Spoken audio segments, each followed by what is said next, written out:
સુરતના માંડવી લાખ ગામમાં ધર્મ પરિવર્તન સંબંધિત કૌભાંડમાં મહત્વપૂર્ણ કડી તરીકે પાસ્ટર રામજીભાઈ ચૌધરીને પોલીસે ધરપકડ કરવામાં આવી છે અને તેઓ હાલ જેલના સળિયામાં પહોંચી ગયા છે, જે ન્યૂ લાઈફ ક્લિનિકની તપાસમાં ડોક્ટર અંકિત પછી પિતા રામજીભાઈની પણ સંડોવણી સામે આવી હતી। તપાસમાં જાણવા મળ્યું હતું કે the pre four everlasting life charitable ટ્રસ્ટની આડમાં ગેરકાયદેસર રીતે ધર્મ પરિવર્તન કરવામાં આવી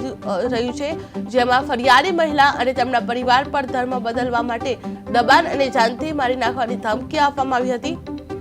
પિતા પુત્ર બંનેની સંડોવણી પુરાવાઓ સાથે સ્પષ્ટ થઈ છે અને હવે કાનૂની કાર્યવાહી તેજ થઈ છે, જે માંગરોળ ડિવિઝનની તપાસમાં ચોંકાવનારા તારણો બહાર આવ્યા છે, જેમાં ગરીબ લોકોને લલચાવી આ ગેરકાયદેસર પ્રવૃત્તિ કરવામાં આવી રહી હતી। જે માંડવીમાં ધર્મ પરિવર્તન કૌભાંડ સામે આવ્યું છે, જે પાસ્ટર રામજીભાઈ ચૌધરીની ધરપકડ કરવામાં આવી છે। ડોક્ટર અંકિત બાદ પણ પિતા પણ પકડાયા છે, જે ફરિયાદી પણ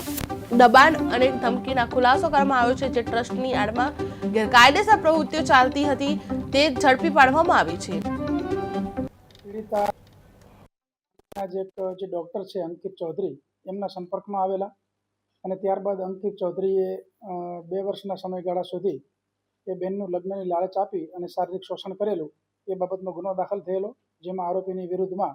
જે તે વખતના તપાસ કરનાર અધિકારીએ કાયદેસરની કાર્યવાહી કરેલી। ત્યારબાદ તપાસ દરમિયાન જે પીડિતા છે એ પીડિતાના કહેવા મુજબ આ જે આરોપી અંકિત ચૌધરી છે એના પિતા રામજીભાઈ ચૌધરી અને અન્ય લોકો જેમણે જે પીડિતા છે એ પીડિતાને ધર્મ પરિવર્તન કરાવેલું અને પીડિતાનો સમગ્ર પરિવાર છે એ પણ ખ્રિસ્તી ધર્મ અંગીકાર કરે એ પ્રકારે પીડિતાને વાત કરવામાં આવેલી।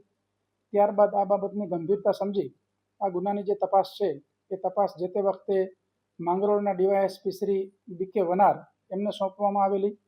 આ તપાસ દરમિયાન એમણે વિગતે તપાસ કરતા જે પીડિતાના આક્ષેપ હતા અને પીડિતાના પરિવારજનોના જે આક્ષેપ હતા એમાં સત્યતા જણાઈ આવેલી અને એમાં જરૂરી પુરાવા જણાઈ આવતા એ પુરાવાને આધારે નામદાર કોર્ટમાં ગઈકાલે ગુજરાત ધર્મ સ્વાતંત્ર્ય અધિનિયમની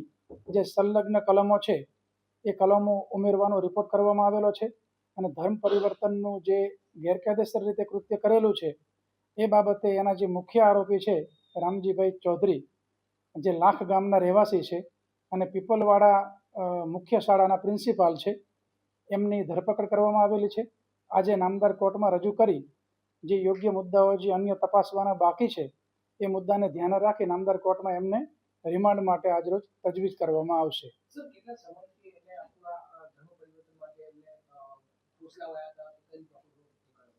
આ કિસ્સો જે છે એ મે મહિનામાં જે ગુનો દાખલ થયેલો એ પહેલાનો કિસ્સો છે, પરંતુ જે ટ્રસ્ટ જે છે એ ટ્રસ્ટનું નામ છે ધ પ્રે ફોર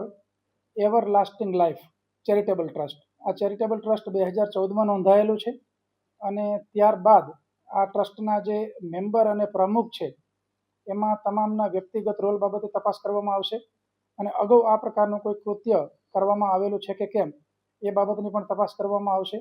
અને ઘણા બધા અન્ય મુદ્દાઓ એવા છે કે જે મુદ્દાઓને ગંભીરતાથી લઈ અમારી ટીમ હાલ તપાસ કરી રહી છે અને કોઈ પણ મુદ્દો તપાસનો બાકી ન રહી જાય એ પ્રકારે વિગતે આની અંદર તપાસ થશે। એટલે ટ્રસ્ટની સ્થાપના થઈ ત્યારબાદ અન્ય કોઈ જગ્યાએ પણ આ પ્રકારનું કૃત્ય થયેલું છે કે કેમ એ બાબતની વિગતે તપાસ થશે। ધર્મ પરિવર્તન કરાવવાનો મુખ્ય ઉદ્દેશ હેતુ શું હતો? એમનું જે ટ્રસ્ટ છે એ ટ્રસ્ટમાં જે મુદ્દાઓ છે અને જે વ્યક્તિ છે પોતે પાસ્ટર છે